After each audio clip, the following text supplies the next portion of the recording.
Hello दोस्तों, कैसे हो आप लोग। आई होप आप सही अच्छे होंगे। तो मैंने अपने पिछले वीडियो में हिंदी की प्रिपरेशन कैसे करनी है, कहाँ से करनी है, वो बताया था।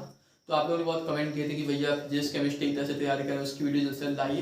तो आज के इस वीडियो में आपको बताने जा रहा हूँ फिजिक्स की पूरी कंप्लीट तैयारी कैसे करनी है। ठीक है, इन लास्ट 2 महीनों में आपको कैसे पढ़ना है, कहाँ से पढ़ना है। ठीक है, डेरिवेशन आपको कैसे समझे, डेरिवेशन कैसे, इतने सारे डेरिवेशन कैसे लगाएं। तो एक एग्जाम्पल डेरिवेशन के साथ मैं आपको पूरा एक्सप्लेन करने वाला हूँ स्टेप बाय स्टेप प्रैक्टिकली कैसे समझना है। ठीक है, तो आपको लास्ट तक वीडियो जरूर देखिए। इसके साथ न्यूमेरिकल कैसे लगाने हैं। ठीक है, न्यूमेरिकल कहाँ से लगाएं, क्योंकि बहुत सारे न्यूमेरिकल हर चैप्टर में 70 न्यूमेरिकल है। तो कहाँ से लगाएं, कौन से सिलेक्टेड न्यूमेरिकल लगाएं जिनके आने के चांसेस ज़्यादा हैं। तो सारी चीज़ें और जो इंपॉर्टेंट टिप्स हैं वो मैं आपको बताने वाला हूँ इस वीडियो में, लास्ट से जरूर देखिए। तो स्टार्ट करते हैं वीडियो को। तो फिजिक्स में अगर हम बात करें तो 3 पार्ट है आपके। ठीक है, 3 टॉपिक है मेन। एक है आपका थ्योरिकल थ्योरी, दूसरा है आपका डेरिवेशन जो कि बहुत इंपॉर्टेंट है, और तीसरा है आपका न्यूमेरिकल।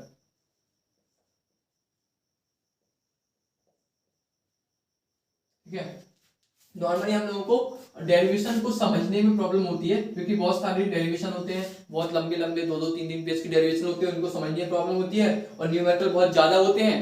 ठीक है, एक चैप्टर में 70 न्यूमेरिकल है, उन सबको कैसे लगाएं, 25 चैप्टर है। ठीक है, इनमें खास कर प्रॉब्लम होती है। तो इसको मैं इस पे से बताऊंगा कि कैसे तैयारी करनी है। तो स्टार्ट करते हैं थ्योरिकल पार्ट से। तो थ्योरी में अगर आप देखेंगे मेन तौर पे 3 चीजें हैं। पहला है आपका डेफिनेशन, परिभाषाएं। दूसरा है आपका फॉर्मूले, और तीसरा है आपका प्रमेय। ठीक है, और अगर आप चौथी चीज जोड़ना चाहते हैं तो आप जोड़ सकते हैं कि जो रीजन वाले क्वेश्चन है।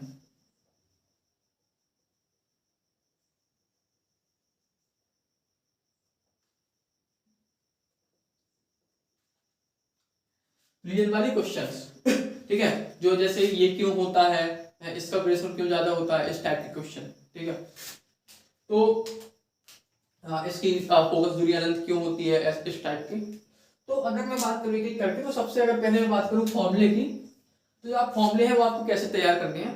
तो आप क्या कीजिए, आप हर चैप्टर के 25 चैप्टर है, हर चैप्टर के जितने भी सारे फॉर्मूले हैं, मान लो एक चैप्टर 10 फॉर्मूले हैं, उन सबको या तो आप चैप्टर के एंड में लिख लीजिए या चैप्टर के स्टार्टिंग के एक पेज में लिख दीजिए। ठीक है, या फिर आप क्या कर सकते हैं, एक शॉर्ट नोट्स की कॉपी बना सकते हैं, डायरी बना लीजिए, उसमें हर चैप्टर के जो फॉर्मूले हैं वो सारे लिख लीजिए। ठीक है, और जिस चैप्टर के आपको जो लगते हैं, जो हार्ड फॉर्मूले जो आपको भूल रहे हो बार बार, तो ये कठिन फॉर्मूले हैं, कंफ्यूजिंग फॉर्मूले हैं, उनको आप जो पेपर में लिखकर या चार्ट पेपर में लिखकर जहां पे आप पढ़ते हैं, स्टडी रूम है जो आपका, उसमें आप चिपका सकते हैं। इससे क्या होगा, जब आपका डेली फोकस पे जाएगा, उठते टाइम, सोते टाइम, खाते टाइम, पढ़ते टाइम, जब आपका फोकस जाएगा तो आपको चीज आज नहीं तो कल 6-7 दिन में एक टाइम के बाद आपको याद हो जाएगी मोस्टली। ठीक है, तो आप क्या कीजिए, इन फॉर्मूले को आप एक साथ लिख लीजिए हर चैप्टर वाइज, या तो कॉपी में लिख लीजिए या डायरी में लिख लीजिए। ठीक है, आप चिपका सकते हैं उन फॉर्मूले को। इससे क्या होगा कि आपको रिवीजन करने में, आपको जल्दी से देखने में सारे फॉर्मूले बहुत इजीनेस होगी। नॉर्मली क्या है कि ऐसे एक चैप्टर है, 10 पेज का चैप्टर है, तो उसमें 12 फॉर्मूले हैं। ठीक है, तो कौन से पेज में कौन सा फॉर्मूला है, कहाँ पे फॉर्मूला, उसको ढूंढने में बहुत प्रॉब्लम होगी जब आप रिवीजन करें। लेकिन जब आपके सारे फॉर्मूले एक साथ लिखे होंगे तो उसको रिवीजन करने में बहुत आसानी होगी। ठीक है, तो फॉर्मूले आप यहाँ से कर लीजिए। इसका जो फॉर्मूले है उसके साथ उसके जो मात्रक है और उसका जो आपका अदिश राशि है कि सदिश राशि है, ठीक है, वो आप जो है इसका वो देख लीजिए, साथ में लिखते जाइए, याद करते जाइए। ठीक है, इसका जो अगली चीज आती है वो आती है डेफिनेशन। डेफिनेशन के लिए आप क्या कीजिए कि जो अगर आप देखेंगे जो मोस्टली डेफिनेशन होती है, उन डेफिनेशन में जो आपका फॉर्मूला अगर आपको याद है उसी से आपकी डेफिनेशन बन जाएगी। जैसे अगर मैं एक एग्जांपल लूं, ये इक्वल टू होता है F/Q। ठीक है, अब जो आपको ये फॉर्मूला याद है, तो आपको वैद्युत क्षेत्र की तीव्रता की परिभाषा याद करनी है, तो आपको इसी से बन जाएगी। कैसे बनेगी, वैद्युत क्षेत्र की तीव्रता है तो किसमें होगी, वैद्युत क्षेत्र में होगी। तो वैद्युत क्षेत्र के अंदर यहाँ पे Q है, तो Q कूलाम के आवेश को, Q कूलाम के आवेश पर, F क्या है, बल, लगने वाले बल को वैद्युत क्षेत्र की तीव्रता कहते हैं उस बिंदु पर। और अगर आप इसको स्टैंडर्ड परिभाषा लिखना चाहें तो यहाँ पे हम जानते हैं जब कोई हर में हो कोई चीज, क्वांटिटी कोई हर्ट में हो तो उसको हम 1 कर देते हैं, 1 कूलाम। तो हम क्या लिख सकते हैं कि जब विद्युत क्षेत्र के भीतर एकांक कूलाम आवेश पर लगने वाले बल को उस बिंदु पर विद्युत क्षेत्र की तीव्रता कहते हैं, है ना। तो आपकी किससे बनेंगे, फॉर्मूले से बनेंगे। एक और अगर फॉर्मूला है V = W/Q, इसमें भी वही चीज है। कि यहाँ पे क्या है, अनंत से विद्युत क्षेत्र के भीतर लाने में किया गया कार्य, क्यू कूलम आवेश को अनंत से विद्युत क्षेत्र के भीतर ले जाने में किया गया कार्य को क्या कहते हैं, विद्युत विभव कहते हैं। यहाँ पे क्यू इक्वल टू 1 कर दो तो एकांक कूलम आवेश को विद्युत क्षेत्र के भीतर ले जाने किया गया कार्य V इक्वल टू W हो जाएगा। जब Q इक्वल टू 1 है तो ले जाने में किया गया कार्य आपका क्या होता है, उस बिंदु पर विभव होता है, ठीक है। और अगर मात्रा किसी से आपका बन जाएगा न्यूटन अपॉन कूलम, ठीक है, इसमें जूल अपॉन कूलम, ठीक है, इसी से आपका मात्रक बन जाएगा। तो अगर आप देखेंगे जो मोस्टली डेफिनेशन है वो आपकी फॉर्मूला बेस पे है, तो अगर आपको फॉर्मूला याद है आप उससे ही इजीली डेफिनेशन बना सकते हो, आपको कुछ अलग याद करने की जरूरत नहीं है मोस्टली डेफिनेशन में। इसका जो अगली चीज है वो आपकी प्रमेय है। प्रमेय में अगर आप देखेंगे तो एक प्रमेय का स्टेटमेंट होता है जैसे गॉस की प्रमेय है और उसके साथ उसका एक फॉर्मूला होता है। और जो ज्यादातर क्वेश्चन आते हैं जैसे लघुत्तरी में 3 नंबर क्वेश्चन आया, जो 5 नंबर क्वेश्चन होते हैं दीर्घोत्तरी में, उसमें होता है प्रमेय होती है, प्रमेय का स्टेटमेंट क्या है ये लिखना है, गॉस की प्रमेय क्या है उसकी उत्पत्ति लिखिए, ठीक है, या फिर एम्पियर का परिपथी नियम क्या है इसका डेरिवेशन लिखिए, इसकी उत्पत्ति लिखिए, ठीक है, इसको सिद्ध करिए। तो उसका स्टेटमेंट लिखने को आता है, उसको सिद्ध करने को आता है। इस टाइप की जितनी प्रमेय है आपकी वो बहुत ज्यादा इंपॉर्टेंट है, उसकी डेरिवेशन है बहुत ज्यादा इंपॉर्टेंट है, वो आप ध्यान से देख लीजिएगा। इसमें भी अगर आप देखेंगे तो वही चीज है कि अगर आपको प्रमेय का जो फॉर्मूला है जो आपको सिद्ध करना है, जो आपके निष्कर्ष है वो अगर आपको याद है उसी से आपका स्टेटमेंट बन जाएगा, ठीक है। इसका जो अगला है रीजन वाले क्वेश्चन, तो रीजन वाले क्वेश्चन के लिए आप क्या कर सकते हैं, क्वेश्चन बैंक लीजिए कोई भी, उसमें आपको अति लघुत्तरी और लघुत्तरी सेक्शन में रीजन वाले क्वेश्चन मिल जाएंगे, ठीक है। ये क्वेश्चन नॉर्मली आपको नोट्स में नहीं मिलते हैं या फिर ऐसे नहीं मिलते होंगे। हम नॉर्मली क्या पढ़ते हैं, हम परिभाषा पढ़ते हैं, फॉर्मूले पढ़ते हैं और डेरिवेशन पढ़ते हैं, लेकिन जो रीजन वाले क्वेश्चन है नॉर्मली प्रैक्टिस नहीं करते हैं। तो यार ये आपको क्वेश्चन बैंक में मिल जाएंगे, वहां से आप प्रैक्टिस कर लीजिए, या फिर आप जो है PYQ में देख सकते हैं रीजन वाले क्वेश्चन, ठीक है। तो ये आपका आता है थ्योरिकल पार्ट। इसका जो अगला पार्ट है वो आपका डेरिवेशन, ठीक है, जो कि बहुत इंपॉर्टेंट पार्ट है और बहुत नंबर का आता है इससे। और अगर आप देखेंगे तो बहुत सारी डेरिवेशंस हैं, 25 चैप्टर होंगे, हर चैप्टर में 4-5 डेरिवेशन है, तो अगर आप देखेंगे 100 से डेरिवेशन हो जाते हैं। तो अगर आप रटने की कोशिश करेंगे तो वो हो नहीं पाएगा, ये तो आपको समझना होगा डेरिवेशन कैसे, डेरिवेशन को समझना है। कुछ स्टेप आप ध्यान रख सकते हो। पहला कि आप पहले ये देखो कि डेरिवेशन में आपको करना क्या है, ठीक है, जो स्टेटमेंट है उस पर फोकस करो कि उस डेरिवेशन में हमें प्रूव क्या करना है, कौन से फॉर्मूले को प्रूव करना है या किसकी वैल्यू निकालनी है। उस डेरिवेशन की जो लाइन है जो हमें लिखा होता है कि बिंदु आवेश के कारण उत्पन्न विभव निकालिए, इसका डेरिवेशन कीजिए, तो बिंदु आवेश के कारण उत्पन्न विभव, उस लाइन से आपका डेरिवेशन पूरा बनेगा। तो उस स्टेटमेंट को ध्यान से देखिए। अभी मैं एक एग्जांपल डेरिवेशन कराने वाला हूँ, ठीक है। दूसरा है आपको डायग्राम। डायग्राम को आप समझने की कोशिश कीजिए। जो आपका डायग्राम है आपके नोट आपने देखे होंगे, हर डेरिवेशन में एक एक डायग्राम होता है। उस डायग्राम में क्या हो रहा है, कौन सा फोर्स कहाँ पर लग रहा है, ठीक है, उस डायग्राम को समझने की कोशिश कीजिए कि अगर हम इस डेरिवेशन में या इस चीज ये क्वांटिटी माइनस में है, ठीक है, फोर्स नेगेटिव डायरेक्शन में लग उसमें माइनस आ रहा है, तो माइनस यूज क्यों हो रहा है। अगर यहाँ पे हम एक कोई सदिश को उसको हम 2 वेक्टर में तोड़ रहे हैं, cos थीटा sin थीटा, तो उसको क्यों तोड़ रहे हैं, ऐसी जरूरत क्यों पड़ी, ठीक है। यहाँ पे अगर हमने इसको नगण्य माना है, 0 माना है, तो क्यों माना है इस राशि को, तो वो आपको डायग्राम से समझ में आएगा, ठीक है, कि यहाँ पे ये राशि 0 है, यहाँ पे 90 डिग्री एंगल बन रहा है। तो जब आप डायग्राम समझेंगे तो आपको समझ में आएगा उसको। और ये कैसे समझना है डायग्राम, वो ही मैं अभी बताने वाला हूँ एक सैंपल डेरिवेशन से। डायग्राम आप समझिए। तीसरा क्या है, फॉर्मूले को लिंक करने की कोशिश कीजिए, फॉर्मूला लिंक करने की कोशिश करिए। अब देखिए कि आपको कौन सा फॉर्मूला प्रूव करना है, ठीक है, और आपके उस फॉर्मूले को प्रूव करने के लिए आपको क्या क्या चीज चाहिए, ठीक है, उस चीज को, ठीक है। जैसे आपको v बराबर, जैसे भी मैं एक बताने वाला हूँ, आप बिंदु आवेश के कारण उत्पन्न विभव, ठीक है, तो उसमें हम v की वैल्यू निकालते हैं, ठीक है, तो v की वैल्यू निकालते हैं, v बराबर क्या है, W/Q, v की वैल्यू निकाल रहे हैं, तो W/Q, तो हमें Q तो क्या एक राशि है, W यहाँ पे एक और फॉर्मूला है, तो हमें इसके लिए हमें क्या चाहिए होगा, W चाहिए होगा। तो ऐसे आप कनेक्ट करिए फॉर्मूले को कि मुझे v की वैल्यू चाहिए, v बराबर W/Q होता है, इसके लिए हमें W की वैल्यू चाहिए होगी। अब W की वैल्यू क्या, W का फॉर्मूला क्या होता है, F/d। तो हमने देखा कि हमें W की वैल्यू चाहिए, W की वैल्यू के लिए हमें d क्या एक राशि डिस्टेंस है, f हमारा एक और फॉर्मूला है, तो हमें f की वैल्यू चाहिए होगी, f का फॉर्मूला चाहिए होगा, ठीक है। तो फिर f का फॉर्मूला लगाएंगे जो कूलम का नियम है। तो आप देखेंगे एक के साथ एक आप लिंक करेंगे। तो अगर आप बॉटम टू टॉप अप्रोच होती है, मतलब आप नीचे से ऊपर की ओर जा रहे हैं, ये आप रफ में कर सकते हो। क्या आपने देखा ये हमारा सबसे में नीचे ये चाहिए, फिर इसके ऊपर हमारा ये आएगा, इसके ऊपर हमारा ये आएगा, ठीक है। तो यहाँ से हम स्टार्ट करेंगे और ऐसे हम चलते जाएंगे। अभी मैं आपको ये प्रूव कराने वाला हूँ, ठीक है, ये वाला फॉर्मूला, ये वाला डेरिवेशन। तो ये 3 चीजें आपको ध्यान रखनी है डेरिवेशन में, ठीक है। इसको हम अप्लाई कैसे करेंगे प्रैक्टिकली, मैंने बोल तो दिया, क्योंकि जो बोलना आसान होगा कि डायग्राम को समझ लो, फॉर्मूला लिंक कर दो, स्टेटमेंट को समझो, लेकिन उसको प्रैक्टिकली अप्लाई करना बहुत प्रॉब्लम होती है, समझ में नहीं आता है। तो इसलिए मैं आपको एक सैंपल डेरिवेशन समझा रहा हूँ, ठीक है। उसमें मैं आपको बताऊंगा कैसे ये तीनों चीजें अप्लाई हो रही है, कैसे समझना है स्टेप बाय स्टेप। तो एक डेरिवेशन लेते हैं सैंपल के तौर पे, जो है आपके तीसरे चैप्टर का विभव वाला, वोल्टेज वाला, पोटेंशियल जो आपका चैप्टर है।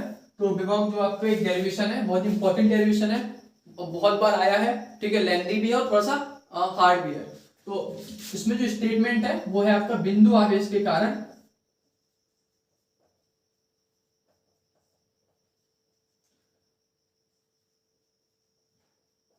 उत्पन्न विभव,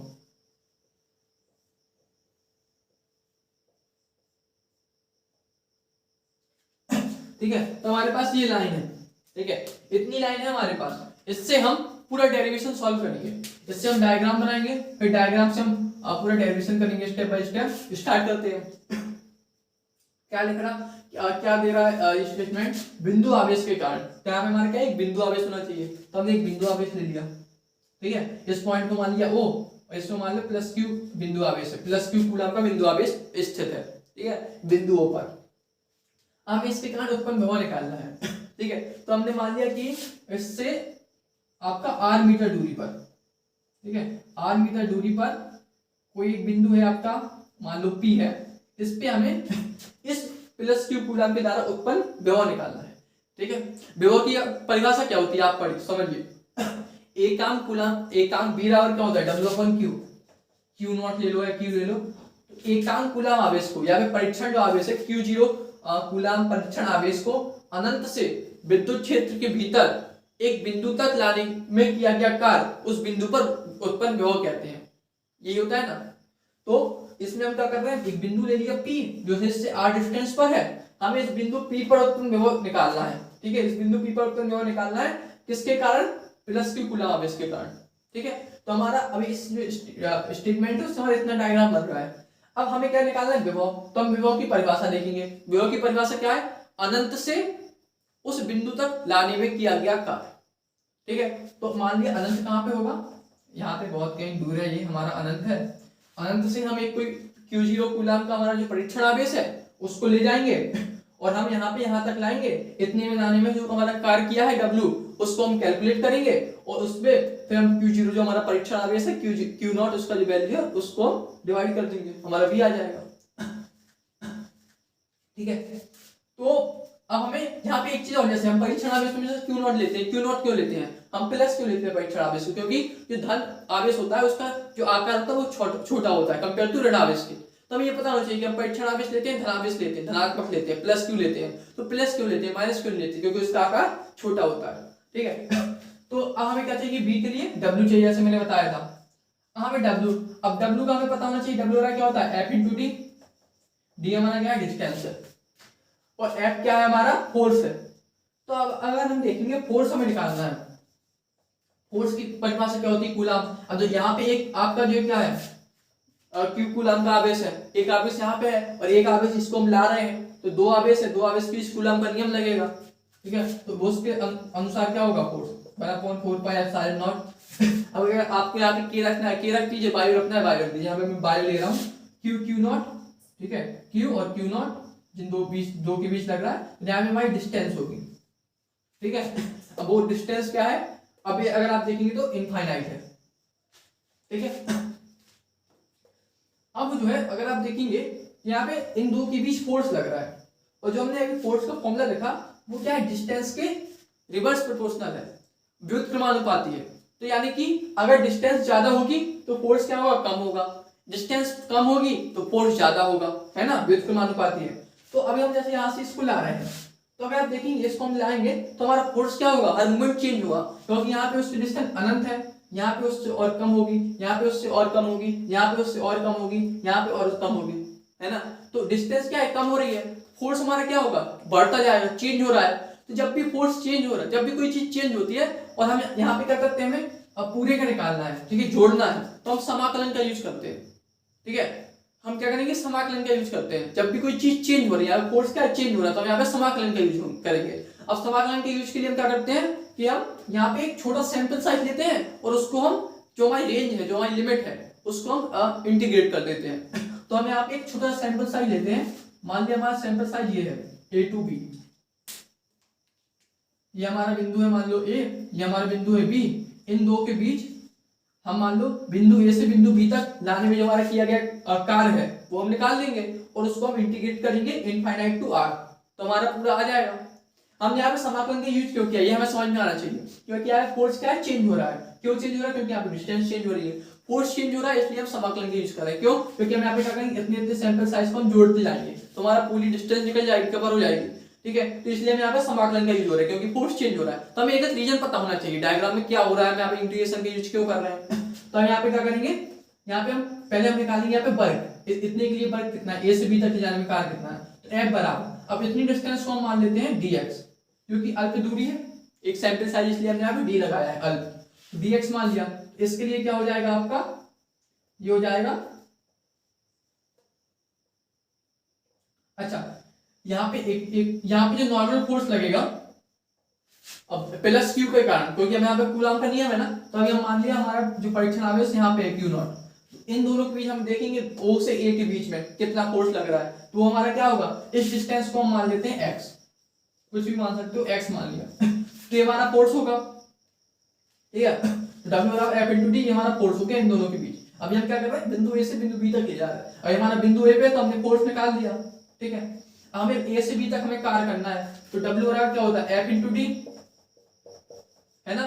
तो हमने F की वैल्यू हमारी क्या हो जाएगी, F की वैल्यू जाएगी 1/4 pi epsilon not Q not upon x square. ठीक है, D क्या, डिस्टेंस क्या है, A से B तक ले जाने में डिस्टेंस क्या है, dx है, तो यहाँ पे हमारा dx यूज हो जाएगा। और यहाँ पे चूंकि अल्प दूरी है तो अल्प कार्य होगा, पूरा कार्य तो यहाँ से यहाँ तक है, हम छोटा सा एक सैंपल साइज ले रहे हैं, तो यहाँ पे हमारा dw लग जाएगा। ठीक है, तो ये हमारा अल्प कार्य आया बिंदु A से बिंदु B तक ले जाने में। क्लियर।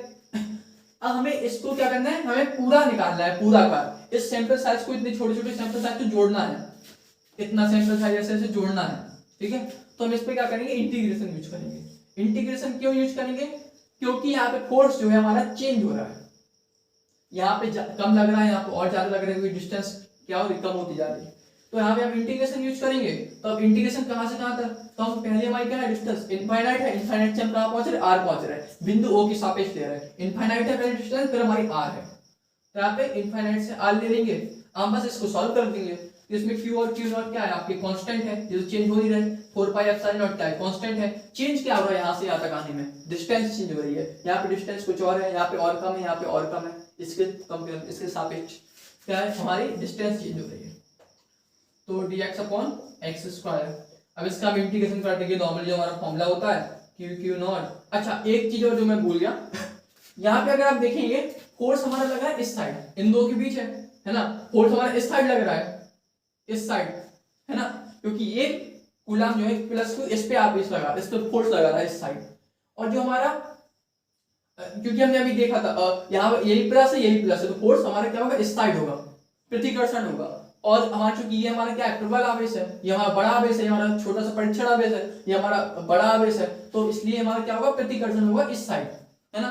और हमारा हम जो प्रतिस्थापित कर रहे हैं इस साइड कर रहे हैं, है ना, इस साइड ले जा रहे हैं, तो हमारा क्या है, जो विस्थापन है बल की विपरीत दिशा में है, तो इसलिए हम यहाँ पे माइनस यूज करेंगे।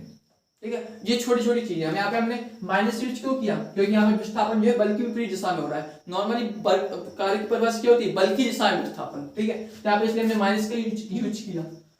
अब अगर आप देखेंगे इसको सॉल्व करेंगे तो यहाँ पे हो जाएगा ये एक्स इनवर्स, और यहाँ पे माइनस बनाएगा, और यहाँ पे इनफिनिट से r। अब अगर आप देखेंगे तो ये माइनस से माइनस प्लस हो जाएगा। ठीक है, अब इसको अगर हम आगे सॉल्व करें, q not upon 4 pi epsilon not, ये 1 अपॉन x हुआ, यहाँ पे हम लिमिट रखेंगे तो आएगा 1 upon r minus 1 upon infinite. 1 upon infinite क्या है, जीरो होता है, क्योंकि इनफाइनाइट से आप किसी चीज को भाग देंगे तो ऑब्वियसली जीरो होगा, क्योंकि इनफाइनाइट बहुत बड़ा है। ठीक है, तो ये हमारा आ जाएगा, अगर इसको आप लिखेंगे अच्छे से, 1 upon 4 pi epsilon not q not upon r, ये हमारी आई w की वैल्यू। ठीक है, अब हमें चाहिए क्या था, हमारा काम यहाँ पे कंप्लीट नहीं हुआ, हमने वर्क तो निकाल लिया यहाँ से यहाँ तक आने में, हमें चाहिए विभव। विभव चाहिए हमें, तो विभव क्या होता है W/Q0। तो बस हमारा B बराबर W/Q0, यहाँ से हम Q0 से डिवाइड कर देंगे, डिवाइड करेंगे अगर हम तो हमारा Q0 से Q0 कैंसिल हो जाएगा, तो हमारा जो फाइनल B की वैल्यू आएगी वो आएगी 1/4 पाई एप्सिलॉन नॉट Q/R। यहाँ पे हमारा Q है ये प्लस Q आ गए, R हमारी डिस्टेंस जिस बिंदु पर हम निकालते हैं।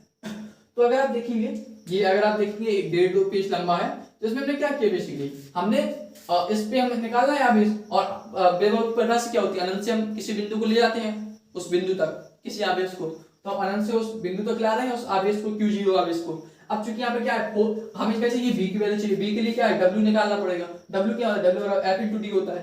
F क्या है, यहाँ पे चेंज हो रहा है, अब चेंज हो रहा है तो हमें समाकलन यूज करना पड़ेगा।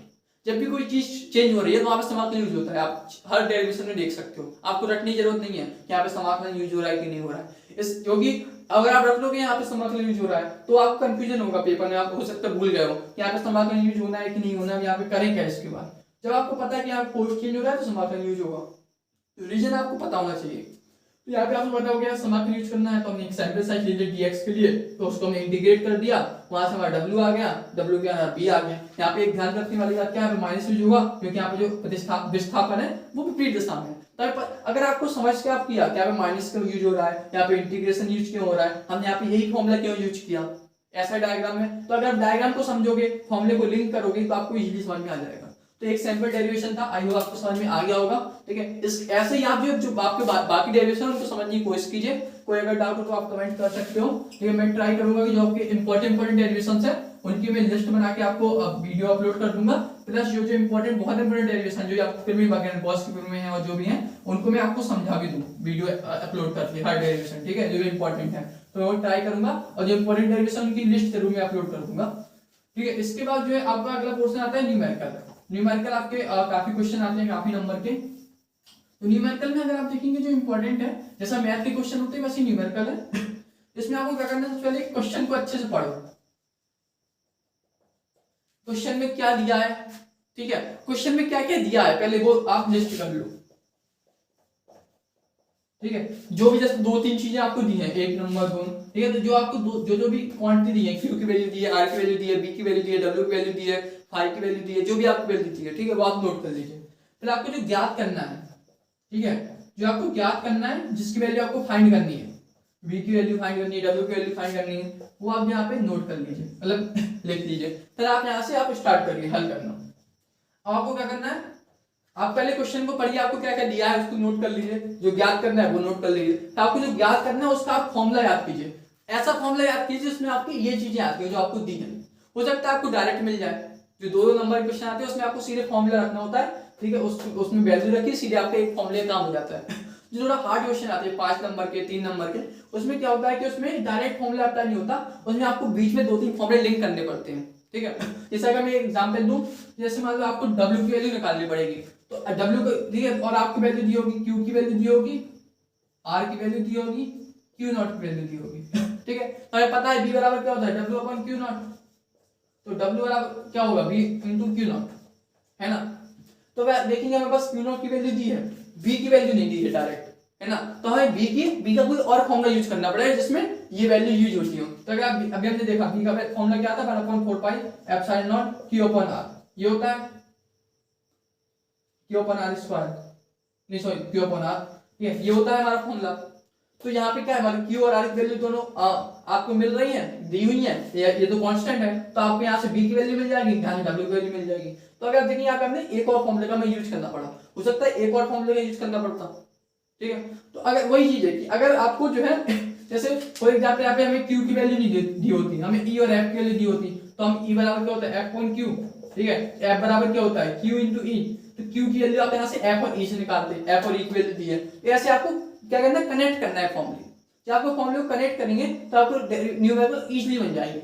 और कुछ क्वेश्चन न्यूमेरिकल होते हैं आपके सर्किट वाइज, ठीक है, तो उसमें आपको जैसे डायग्राम अच्छे से समझना आना चाहिए, वैसे आपको सर्किट भी अच्छे से समझ में आना चाहिए। जो आपका 6वां चैप्टर है किरचॉफ का नियम वगैरह, जिसमें आपका जो है बैटरी लगी है और आपका प्रतिरोध लगा है और भी कई सारी चीजें लगी हैं। ठीक है, तो आपको भी पता होना चाहिए कि करंट किस दिशा में बह रहा है, ठीक है, कहाँ पे प्लस है कहाँ पे माइनस है, कौन सी दिशा में बहेगा कौन सी दिशा में नहीं बहेगा।